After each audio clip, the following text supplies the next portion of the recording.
For every iconic WWE event like WrestleMania and Royal Rumble, there are dozens of failed experiments the company would rather not talk about. In this video, we're looking back at the obscure wrestling pay-per-views that you probably forgot existed. Kicking off our list with WWE's failed experiment from 2010, Fatal 4-Way. Back in June 2010, Vince decided to replace the Bash with this brand new concept. And honestly, the name pretty much tells you everything you need to know. The entire gimmick was that multiple matches on the card would be contested as Fatal 4-Way matches because apparently the company thought that was creative enough to build an entire pay-per-view around. The event took place at the Nassau Coliseum in Long Island and featured matches from both Raw and SmackDown. The main event saw John Cena, Randy Orton, Edge, and Sheamus battling for the WWE Championship, while Big Show, CM Punk, Rey Mysterio, and Jack Swagger competed for the World Heavyweight Championship. Sheamus won the WWE title from Cena, while Mysterio captured the World Heavyweight Championship by dethroning Swagger. But here's the thing. Despite having two massive championship changes, Fatal 4-Way only pulled in 143,000 pay-per-view buys, which was a significant drop from the Bash the previous year. The show also featured an entertaining match between The Miz and R-Truth for the United States Championship, plus Kofi Kingston defending the Intercontinental title against Drew McIntyre. The matches weren't bad, but the concept felt forced and WWE knew it. This would be the only Fatal 4-Way event ever produced, as the idea was taken off the calendar the following year. But while Fatal 4-Way was a bland one-and-done concept, let's talk about an interactive pay-per-view that was actually fun.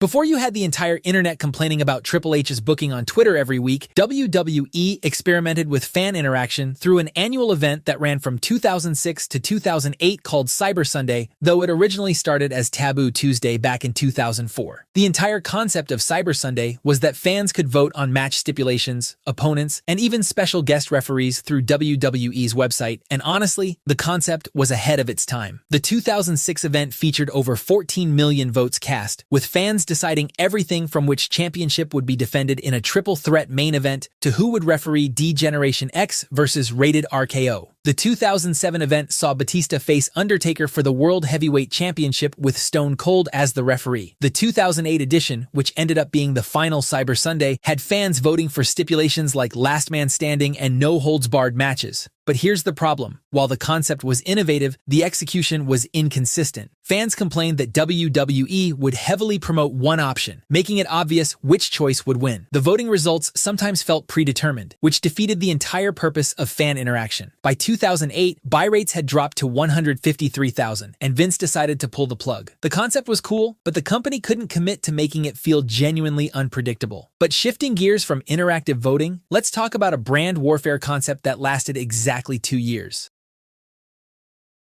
In 2009, WWE replaced Cyber Sunday with this new pay-per-view built around Raw vs. SmackDown. Both brands would face off in a series of interpromotional matches, with a bragging rights trophy awarded to the brand that won the most matches. The 2009 event featured Raw's US champion The Miz taking on SmackDown's Intercontinental champion John Morrison, a women's tag match, and a massive multi-man tag team match featuring stars like Triple H, Shawn Michaels, and Chris Jericho. SmackDown won the trophy with a 2-1 record, but here's the thing.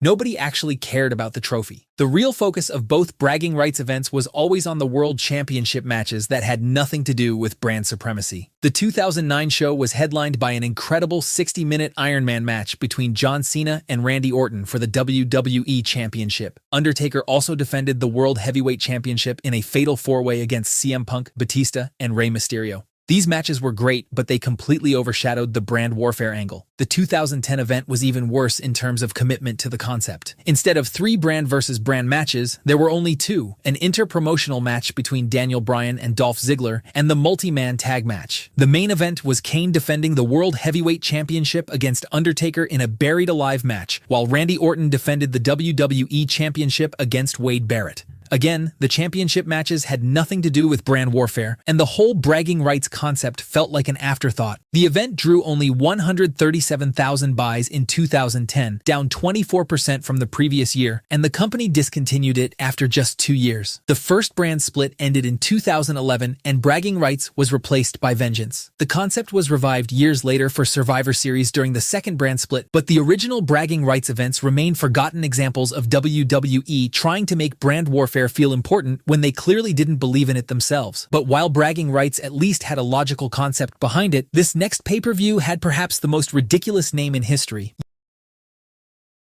Yes, that's a real pay-per-view name. And yes, WWE actually went through with it despite massive criticism on social media. Great Balls of Fire took place in July 2017 at the American Airlines Center in Dallas, Texas, and was exclusive to the Raw brand during the second brand split era. The event was originally announced as a revival of Bad Blood and was supposed to be held in Hartford, Connecticut, but WWE scrapped those plans and decided to go with the most meme-worthy name possible instead. The internet had a field day with it, but here's the surprising part. The actual show was really good. The card was stacked with quality matches. Brock Lesnar defended the Universal Championship against Samoa Joe in a hard-hitting main event that showcased Joe as a legitimate threat to the Beast. Roman Reigns and Braun Strowman delivered a brutal ambulance match. Cesaro and Sheamus defended the Raw Tag Team Championships against the Hardy Boys in a 30-minute Iron Man match that was a show stealer, with the champions retaining 4-3. The Miz retained the Intercontinental Championship against Dean Ambrose, Bray Wyatt beat Seth Rollins, and Alexa Bliss retained the Raw Women's Championship against Sasha Banks via countout. Despite the ridiculous name, Great Balls of Fire was considered one of the better WWE shows of 2017. The matches delivered, the storylines made sense, and the crowd was hot all night. But it was a one-off event. Following WrestleMania 34 the next year, WWE discontinued brand-exclusive pay-per-views and reduced their overall number of yearly events. Great Balls of Fire never returned, and it remains one of wrestling's most bizarrely named shows that actually delivered in the ring. But while Great Balls of Fire proved that a ridiculous name can't ruin a good wrestling show, this next pay-per-view proved that a gimmick concept can absolutely tank an entire event.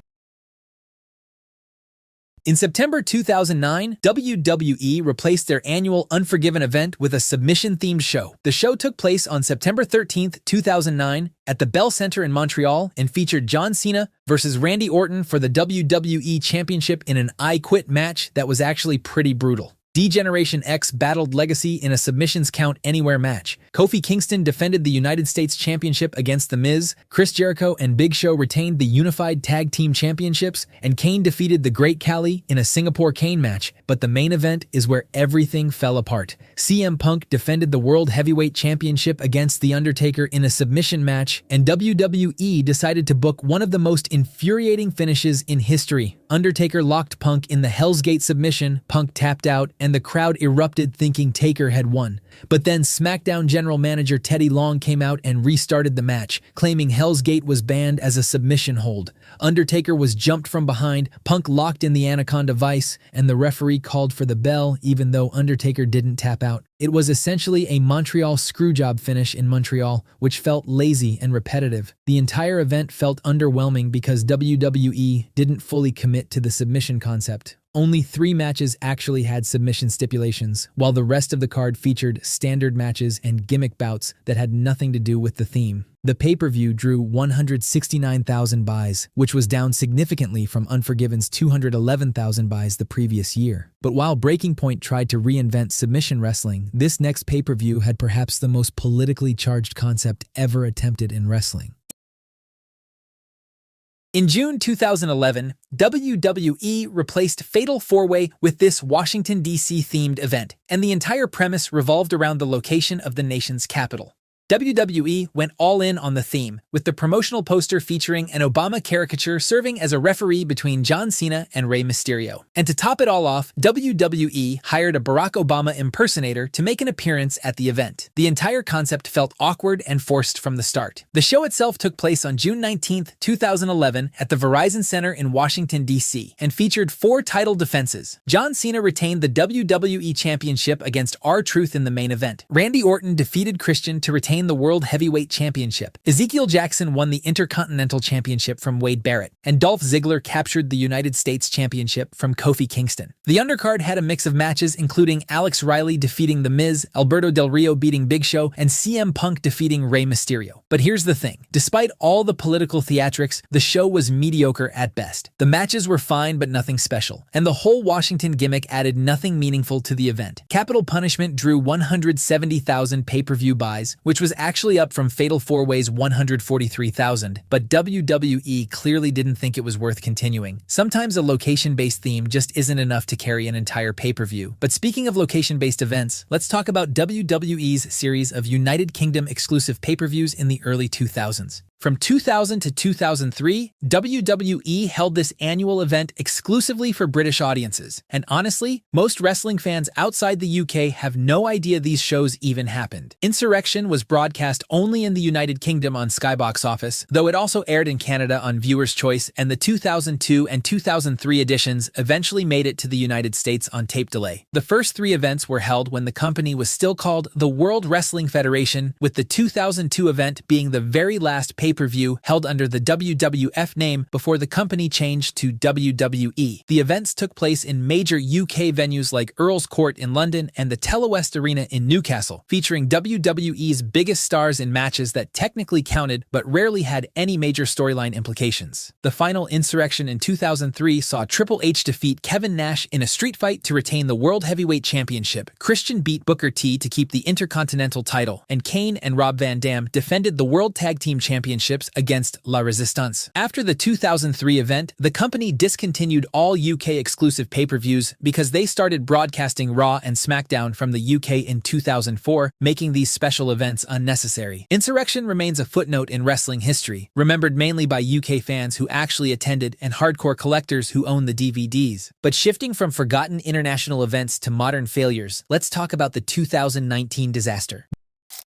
WWE originally scheduled Backlash for June 16, 2019 in San Diego, California. But in late April, they announced that Backlash was canceled and would just be a house show instead. The replacement was a brand new event called Stomping Grounds, scheduled for June 23rd at the Tacoma Dome in Washington. The name meant absolutely nothing. There was no theme or gimmick behind it, and WWE gave fans virtually no reason to care about yet another B-level pay-per-view. The card featured Seth Rollins defending the Universal Championship against Baron Corbin with Lacey Evans as special guest referee, Kofi Kingston retaining the WWE Championship against Dolph Ziggler in a steel cage match, and Roman Reigns beating Drew McIntyre. Ricochet defeated Samoa Joe for the United States Championship, Becky Lynch retained the Raw Women's Championship against Lacey Evans, and the New Day faced Kevin Owens and Sami Zayn in a tag match. But here's the brutal part. Nobody showed up. The Tacoma Dome has a capacity of around 22,000 for wrestling events, and Stomping Grounds drew approximately 6,000 fans. That's less than a third of capacity. The company was forced to tarp off the TV side of the arena to make it look fuller during the broadcast. The event only generated 11,000 pay-per-view purchases, one of the lowest numbers in the company's history. Critics and fans immediately pointed out that the card was filled with rematches and storylines nobody cared about. Everything felt lazy and recycled, and the generic name did nothing to make the event feel special or different from any other show. The event was so poorly received that Vince immediately brought back Backlash next year and never mentioned Stomping Grounds again. WWE in 2019 was an absolute mess. Roman Reigns was eating dog food, Lashley was stealing Rusev's wife, Taker and Goldberg almost ended each other. And if you want to find out exactly why 2019 was the worst year in WWE history, check out this video next.